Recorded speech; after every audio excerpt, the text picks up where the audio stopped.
Well, we're back in space. Yay! Because, this is really exciting for everyone. Just going through space, murdering people, not really doing anything. Yeah, this is a good idea, isn't it? Isn't it? Oh.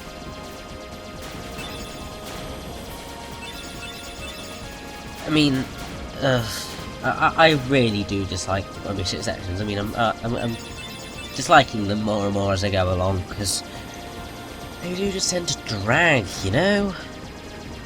And also the targeting doesn't seem to work properly. Because you'd think that it'd shoot whatever's in the cross, but it doesn't. I think it shoots at, like, the bottom of the cross. I'm not sure, to be perfectly honest. And also, it just doesn't move right. Grah. At least, sort of, it's nice to know that the world at the end of this is going to be fun. I mean, it's a staple of the series, really. Even more so than one of the other worlds that we will be visiting in this walkthrough. Yes, nice long gaps whilst you load. It's very nice of you to do that, game. Thank you. Just make me sit here longer than I want to be. But yes, the next world is pretty much a staple of the series. I'll explain sort of a bit more about it when we get there. Yeah, one of the things that's always confused me about the gummy ship segments is that these are meant to be heartless ships that we're shooting down. But they're heartless. They haven't got any brains. How the hell are they piloting ships? And they can go through the dark corridors, so why do they need ships? Oh, whatever.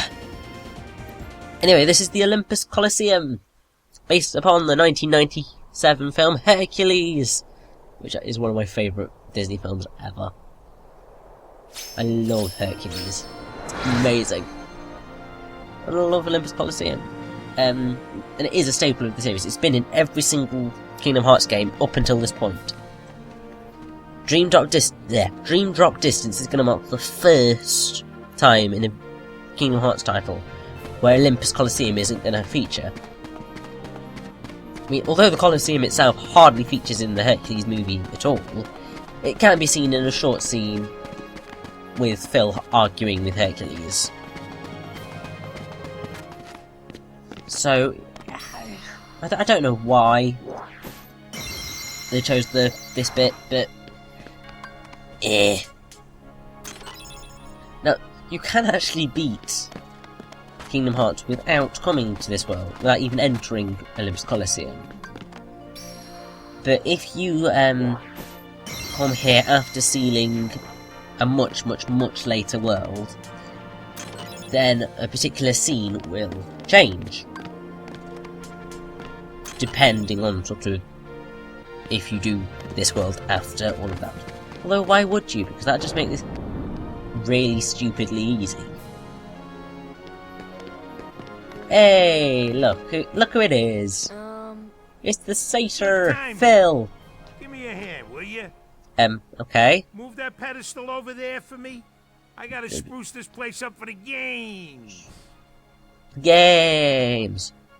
Yep, that is Phil, who's voiced by Robert Costanzo. In the film, Phil was voiced by Danny DeVito, but to date, that film was the only appearance of Phil where he's voiced by DeVito. In all subsequent installments, he's voiced by Robert Costanzo.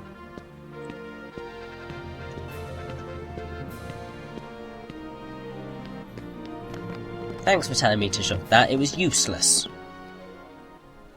It's way too heavy. What? Too heavy? Since when have you been such a little... Yes, Oh, you're a 14-year-old child. what are you Got a doing problem with here? that? This here's the world-famous Coliseum. Heroes only.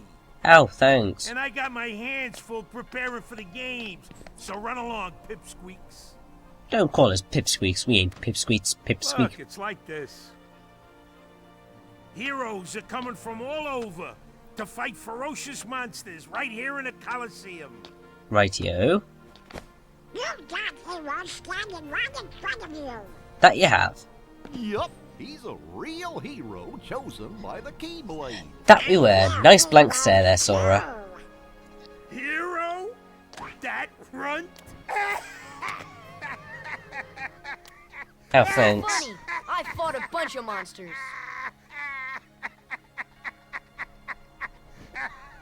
Hey, if you can't even move this, you can't. Oh, really? hold yourself. Mm-hmm. The hero. Mm-hmm. Oh, really now? Yeah. You were saying? Okay, so it takes more than brawn.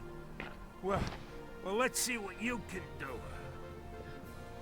Oh, okay. I'll take you on. We're gonna save first, because I like saving. It makes me feel good. It makes me feel safe about these things.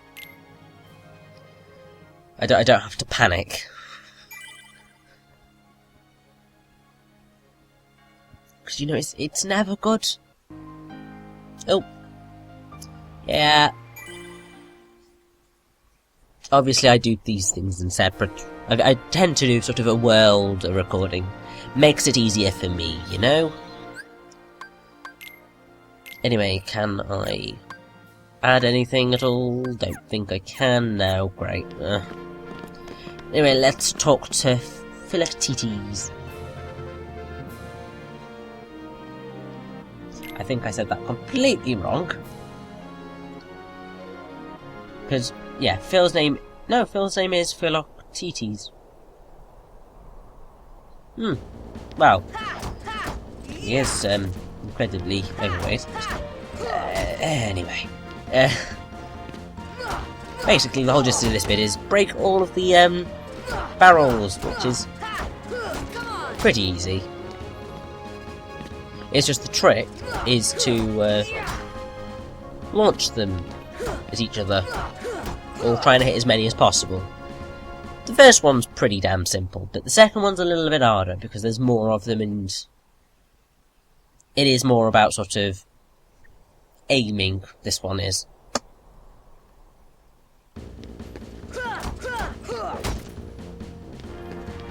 The best way to do it is go around the bottom, attack everything, and then you're pretty much good to start climbing. Because you've not got to worry about sort of trying to find everything.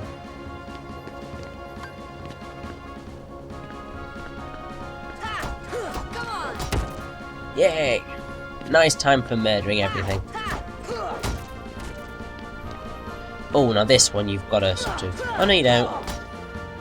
I thought you had to aim it at one that was on top of, that bit, but apparently not. Or I might have already murdered it, I don't know. You know, you ain't bad, kid. Oh, why, thank you. Looks like I'm headed for the games. Yep. Afraid not. Oh. Why not? 2 words. You guys ain't heroes. That Come was on. 5 words. Because ain't is 2, because it's... Or not. Oh, we have thunder! Thank you, Phil. But I hate you because you are being a dick to us.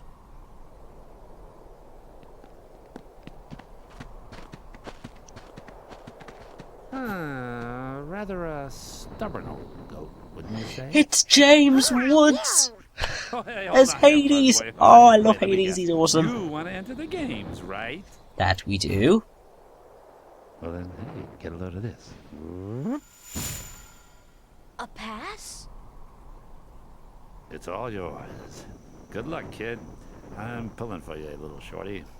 I don't quite know whether to trust the, guy in the black toga with the hair, with blue body and hair that's on fire. But he's giving us a pass. It means we get to do stuff. He can't be all that bad, can he? Nah, of course not.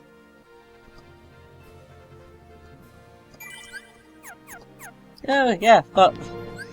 as you're walking around Olympus Coliseum, the track's called Olympus Coliseum. As we were doing the, barrel thing, that was Road to a Hero. And we will get into the next two, musical tracks of, the Olympus Coliseum very shortly.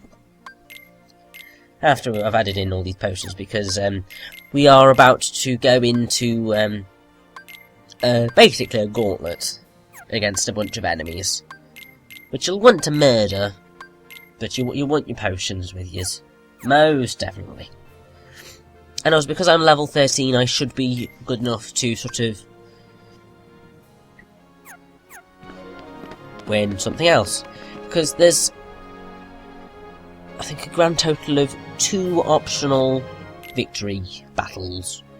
The first one was Leon in Traverse Town, the second one is the finals of the preliminaries. But yay! Now this track is called Go For It! And we shall murder everything in sight. Now, here we have, I think it's Blue Rhapsodies. Just need to double check that it is indeed blue. Yeah, but all of the these things have different names, but these are Blue Rhapsodies, and they basically just shoot out ice. Actually, bears a striking resemblance to traditional back mages. Oh look, it's Cloud! Everyone's favourite emo. Yeah, he probably will be a tough one to beat, but I don't care, he shall die anyway. Sinister. Ah! That's a lot of Heartless. Now if you use fire on the Blue Rhapsodies, then you get more tech points. Quite awesome, really. Well, it's because fire beats ice, clearly.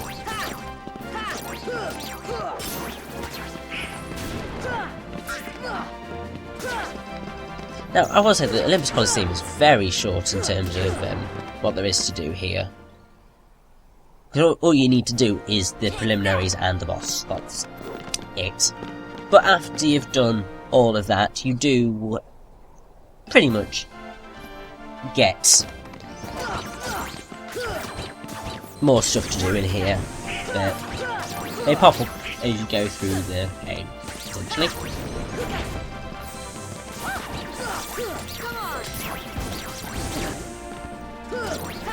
Because the whole point of the Coliseum is to do these kind of gauntlets, which, as well as being excellent for levelling up,